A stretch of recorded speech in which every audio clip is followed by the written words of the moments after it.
प्रभु यीशु के सामर्थ्य नाम में आप सबको जय मसीह की, praise the Lord.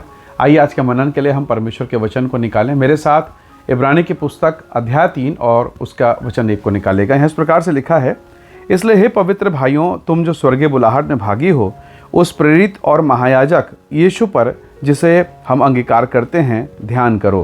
Praise the Lord, hallelujah. परमेश्वर के लोगों, प्रभु का ये वचन कितना सुंदर हमें स्मरण दिलाता है कि प्रभु यीशु मसीह के बारे में, और उसके विषय में 2 शब्दों का टाइटल, 2 शब्दों का जिक्र यहाँ पर है, प्रेरित और महायाजक। हालेलुया। महायाजक कौन है? तो अगर आप पुराना नियम को पढ़ें तो आपको मालूम होगा परमेश्वर के वचन में, महायाजक वो व्यक्ति है जो पापी मनुष्य और पवित्र परमेश्वर के बीच में मध्यस्थ है, और वो पापी मनुष्यों के पापों के लिए बलिदान चढ़ाकर परमेश्वर के सम्मुख में खड़ा होता है और ये प्रार्थना करता है कि परमेश्वर इस पापी मनुष्य को क्षमा कर, इस मानव जाति को क्षमा कर, और फिर से इन्हें माफ़ करके अपना बेटा अपना बेटी बना ले, वो रिश्ता जो टूट गया फिर से बना ले। हालेलुया। वो काम महायाजक वर्षों से करते रहे, हर साल, पर वो सफल नहीं हुए, वो कामयाब नहीं हुए। तब स्वयं परमेश्वर प्रभु यीशु मसीह संसार में अवतरित हुआ और उसने महायाजक का रूप लेकर अपने ही लहू से हम सब के लिए मार्ग को खोल दिया। हालेलुया। बाइबल कहती है, पौलुस कहता है, उस पर ध्यान करो। किस पर? महायाजक पर। अब जरा कल्पना कीजिए, आप बीमार हैं, तो जब आपको बीमारी हो जाए, सर्दी खांसी ज्वर बुखार या कोई गंभीर रोग, आप किसे स्मरण करेंगे? क्या आप प्लम्बर को बुलाएंगे, नल फिट करने वाला, या कारपेंटर बढ़ई को बुलाएंगे? आपको मालूम है, आप मुझसे कहेंगे आप कैसी बातें कर रहे हैं। आप मुझसे कहेंगे नहीं, अगर मैं बीमार हूँ, अगर मैं पीड़ित हूँ, यदि मैं समस्या में हूँ, मैं डॉक्टर को बुलाऊंगा। हालेलुया। जब आप बीमार हैं तो आप डॉक्टर को बुला रहे हैं। मान लीजिए कोर्ट कचहरी का कोई मामला आ जाए, कोई मुसीबत हो जाए, किसी के साथ लड़ाई झगड़ा या इंश्योरेंस का मामला या कुछ ऐसी बात है जो कोर्ट से संबंधित हो, तो उस टाइम पर क्या आप डॉक्टर के पास जाएंगे, किसी वैद्य के पास जाएंगे? आप कहेंगे नहीं, ये काम सबसे बेहतर कौन कर सकता है? वकील के अलावा कोई भी नहीं कर सकता। तो आपको पता है, जब आप बीमार हैं, जब आप पीड़ित हैं, तब आपको डॉक्टर चाहिए। जब कोर्ट कचहरी का मामला हो, तब आपको पता है मुझे एक अच्छा एडवोकेट चाहिए। आपकी कार, आपकी मोटरसाइकिल अगर बिगड़ जाए तो आप वकील के पास नहीं जाएंगे, आप डॉक्टर के पास नहीं जाएंगे, आप बढ़ई के पास नहीं जाएंगे, पर उस मैकेनिक के पास जाएंगे, उस इंजीनियर के पास जाएंगे जो मोटरसाइकिल या कार का एक्सपर्ट हो। हालेलुया। उस दुकान पर जाएंगे, उस शोरूम पर जाएंगे जहाँ ये बनेगा। तो हमें सब पता है ना कि क्या करना है। जब आपको घर बनाना होगा, जब आपको बिल्डिंग डिज़ाइन करना होगा, तो आप किसी बढ़ई के पास नहीं जाने वाले, आप सबसे बेहतर इंजीनियर को पकड़ेंगे, आर्किटेक्ट को पकड़ेंगे, क्योंकि आपको पता है इस बीमारी का समाधान, इस तकलीफ का समाधान या इस प्रॉब्लम का समाधान इसके पास है। आपको मालूम है, पर बहुत बार पता है, जब आपके और मेरे जीवन में समस्याएं आती है, जब परिवार में समस्या, बेटी और बेटा के जीवन में समस्या, फैमिली प्रॉब्लम चालू होता है, हमारे आत्मिक जीवन में मेंटल डिप्रेशन चालू होता है, हम कहाँ जाते हैं? हम उन जगहों पर जाते हैं जिसका इसके साथ कोई लेना देना नहीं है।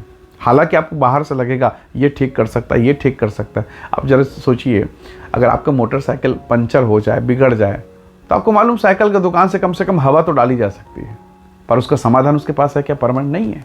तो कभी कभी हम ऐसे घूमते हैं, इसके पास उसके पास, यहाँ वहाँ, और अंततः हम धोखा खाते हैं, हम निराश होते हैं। हमारा धन, हमारा पैसा, हमारा संपत्ति चला गया, हमारा समय, हमारा हेल्थ, सब कुछ, और अंत में हम डिप्रेशन और तनाव में आ जाते हैं, निराश हो जाते हैं, काम बन नहीं रहा है। परमेश्वर के लोगों, आपको जब पता है घर बनाने के लिए इंजीनियर, शरीर के लिए, स्वास्थ्य के लिए डॉक्टर, तो आपको मालूम है ना आपको किसने बनाया? मान लीजिए मेरी घड़ी बिगड़ गई, लोहार के दुकान में जाऊंगा, बनाएगा क्या?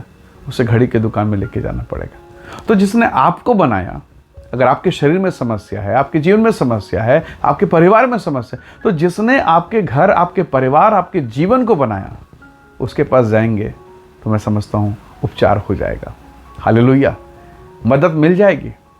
पर कई बार हम ऐसा नहीं करते, अक्सर हम ये नहीं करते हैं। प्रभु यीशु मसीह ने कहा, हे बोझ से दबे लोगों, मेरे पास आओ, मैं तुम्हें विश्राम दूंगा। और विश्राम के लिए हम कहाँ जा रहे हैं? कुछ लोग पान की दुकान में विश्राम ढूंढ रहे हैं, कोई शराब की दुकान में, कोई किसी के देह का लालच में बैठा है, शायद वहाँ उसे विश्राम मिल जाए। कई प्रकार की बातें, कोई शराब में है, कोई फिल्मी गाने सुन रहा है, कोई ये कर रहा है, कोई वो कर रहा है, ताकि कहीं ना कहीं उनको विश्राम मिले। पर बात वही हो गई, वो गलत जगह पर, गलत डायरेक्शन में और गलत जगहों पर है। याद रखिएगा, आपके घर में एक बोर्ड होगा, बटन वाला, स्विच वाला बोर्ड, उसमें कई सारे बटन हैं, पर हर बटन का संबंध किसी और चीज़ से है। अगर पंखा का बटन दबा दे तो ट्यूबलाइट चालू नहीं होगा, और ट्यूबलाइट दबा देने से गीजर या हीटर चालू नहीं होगा। आपको मालूम है, सबका अलग है। तो इन तमाम बातों के बीच में आपको एक चीज़ समझना है कि आपका संबंध किससे है, आपको किसने बनाया, आपको किसने रचा, आपका निर्माण किस लिए हुआ। परमेश्वर का वचन हमें सिखाता है, प्रभु ने कहा माता के गर्भ में रचने से पहले, हालेलुया, इससे पहले आपका नाम नगर निगम में आया, ग्राम पंचायत में लिखा गया, आपके मम्मी ने आपको देखा, आपके पापा ने आपको देखा, इससे पहले कि संसार के लोगों ने आपको देखा, मुझको देखा, परमेश्वर कहता है गर्भ में रचने से पहले मैंने तुझ पर चित्त लगाया। दाऊद कहता है मैं जब अंधेरे में विचित्र रूप से, अद्भुत रूप से बनाया जा रहा था, तब मेरे बेडौल तत्व को तेरे आंख ने देखा। हालेलुया, कैसा अद्भुत अनुग्रह। आपकी जो भी उम्र होगी ना, माँ के शरीर में जो 9 महीना बिताया, उसमें वो उम्र जुड़ा नहीं है। आपकी जो भी उम्र होगी, 9 महीना नहीं जुड़ा जो माँ के पेट में बिताया, पर फिर भी वहाँ सांसें चल रही थी, वहाँ जीवन चल रहा था, वहाँ धड़कनें चल रही थी, पर कोई उसे गिनता नहीं है। क्यों? क्योंकि अगर जन्म के बाद तुरंत मर गए तो खत्म हो गया। प्रभु के लोगों, परमेश्वर की दृष्टि देखिए। प्रभु का वचन कहता माता के गर्भ में रचने से पहले, वहाँ जब आप रचे जा रहे, उससे भी पहले उसकी निगाह आप पर थी। आप अनमोल हैं। हालेलुया।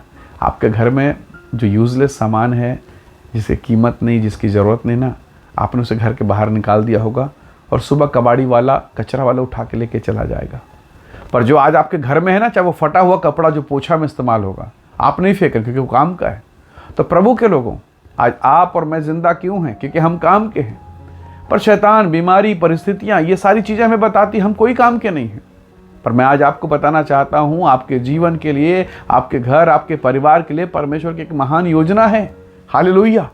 वो स्त्री जो सामरिया में रहती थी, जिसने शरीर के पीछे अपना सब कुछ लगा दिया, ये सोच करके मुझे कहीं से प्रेम मिले, कहीं से सुरक्षा मिले, उसे कुछ नहीं मिला। पर जिस दिन उसकी मुलाकात यीशु से हुई, घड़ा छोड़ के भागी और कहा प्रभु धन्यवाद, मुझ पापनी को, मुझे अधर्मी को उद्धार करता मसीह मिल गया। पूरा गांव उसके पीछे। हालेलुया। तो मेरी दृष्टि में, आपके नज़र में जो बेकार है ना, कभी कभी लगता है मेरा पति कभी सुधर नहीं सकता, कभी नहीं। हम क्या कह रहे हैं? ऐसा लगता है कभी कभी कि क्या परमेश्वर भी नहीं सुधार सकता, या हम ये कहना चाहते हैं कि परमेश्वर कर ही नहीं सकता, या परमेश्वर ही कमज़ोर है। मेरे भाई, मेरी बहन, जीवन की वो तमाम परिस्थितियां जो हमारे लिए कठिन है, हमारे लिए असंभव है, परमेश्वर उसे कर सकता है, क्योंकि वो परमेश्वर है। बाइबल की शुरुआत ही वहीं से होती। पृथ्वी बेडौल और सुनसान पड़ी है, गहरे जल के ऊपर अंधियारा, और परमेश्वर का आत्मा वहाँ मंडलाता था। परमेश्वर ने कहा उजियाला हो, और वो हो गया। शुरुआत वहीं से है। जहाँ बेडौल है, जहाँ सुनसान है, जहाँ कमियाँ हैं, जहाँ घटियाँ हैं, जहाँ बेइज्जती, अपमान, वहाँ प्रभु अपनी महिमा प्रकट कर सकता है, क्योंकि वो परमेश्वर है। वो सब कुछ कर सकता है। क्यों ना हम उसकी सामर्थ पर भरोसा करें। कई बार हम मनुष्य पर भरोसा करते हैं, माता पिता पर, परिवार पर, घर पर, और बहुत हृदय टूटता है, बहुत मन दुखी हो जाता है। और फिर हमारा हृदय जब टूट जाता है तो हमें कहीं से आसरा दिखाई नहीं देता, और हमें लगने लगता है कि परमेश्वर, मैं तो आपके पीछे हूँ, फिर मेरे साथ ऐसा क्यों हो रहा है। प्रभु के लोगों, पौलुस इस बात को कहता है, मैं निशानी की ओर दौड़ा चला जाता हूँ। एग्जैक्ट वही बात राजा दाऊद कहता है, मुझे सहायता कहाँ से मिलेगी? मुझे सहायता सेनाओं के यहोवा की ओर से मिलती है। उसने कहा मैं अपनी आंखें पर्वतों की ओर लगाऊंगा। हम कहाँ लगा रहे हैं? हम किस तरफ लगा रहे हैं? पर्वत में वो देखता है सीनै पर्वत, जहाँ परमेश्वर की उपस्थिति है। हमें भी पर्वत पे आंख लगानी चाहिए। कौन सा पर्वत? अब सीनै पर्वत नहीं, कलवरी का, गुलगुथा का वो पहाड़ जहाँ यीशु ने बलिदान दिया। हालेलुया। वो खाली कब्र जहाँ यीशु ने मेरे उद्धार के लिए, आपके उद्धार के लिए काम किया है। तो प्रभु के लोगों, परमेश्वर का दास यहाँ कहता है कि हे प्रभु के लोगों, पवित्र लोगों, स्वर्गीय बुलाहट देने वाले उस प्रेरित, उस महायाजक यीशु पर ध्यान करो। तो बीमारी पर सब तरफ ध्यान किया, घर बनाने के लिए कहीं और ध्यान किया, पर जब बात हो गई जीवन बनाने की, हमारा ध्यान कहीं और है। क्यों ना हम यीशु को देखें और उससे कहें प्रभु मेरे घर को बना, मेरे पति, मेरी पत्नी, मेरे बेटा, मेरी बेटी, मैं बहुत डिप्रेशन, तनाव में, मुझे बना। और निस्संदेह वो बनाएगा, क्योंकि वचन कहता है यदि घर को यहोवा न बनाए तो बनाने वालों का परिश्रम व्यर्थ ठहरता है। आइए दुआ करें, प्रार्थना करें, प्रभु से कहें कि खुदावंद तू घर बना, तू जीवन बना। और निसंदेह जब वो बनाएगा सबसे बेहतर बनाएगा। जब वो कार्य करता है सबसे बेहतर। लोगों ने पूछा ये दाखरस कहाँ से लाया, इतना बेहतरीन। तो वो दाखरस उन लोगों ने बनाया सबसे बेस्ट, ताकि बारातियों को जो कार्यक्रम में आ रहे उनको कोई भी किसी भी रीति फीका ना लगे। पर जब यीशु ने बनाया, पानी से बनाया, उनसे बेहतर बनाया। तो प्रभु के लोगों, जब प्रभु बनाता है आपके और मेरे, हमारे विचार, हमारी समझ से कहीं बेहतर बनाता है, तो क्यों ना हम यीशु को पुकारन कहें प्रभु आप बनाइए। आइए दुआ करें, प्रभु का धन्यवाद करें। प्रेमी अनुग्रहकारी स्वर्गीय पिता, मेरे प्रिय भाई बहनों को मैं आपके हाथों में सौंपता हूँ। हर वो बात जो बिगड़ गई है, हर वो बात जो बिखर गया है, हर वो बात जो नहीं हो सकता प्रभु, उन तमाम बातों को करने के लिए आप सक्षम हैं। हे सर्वशक्तिमान, हम अपने जीवन देह प्राणात्मा सब कुछ तेरे हाथों में सौंपते हैं और इस समय प्रार्थना करते हैं यीशु के नाम से, आप बनाइए, आप सजाइए, आप संवारिए और हमारा ध्यान आपकी तरफ रहे, ऐसा अनुग्रह कर पिता।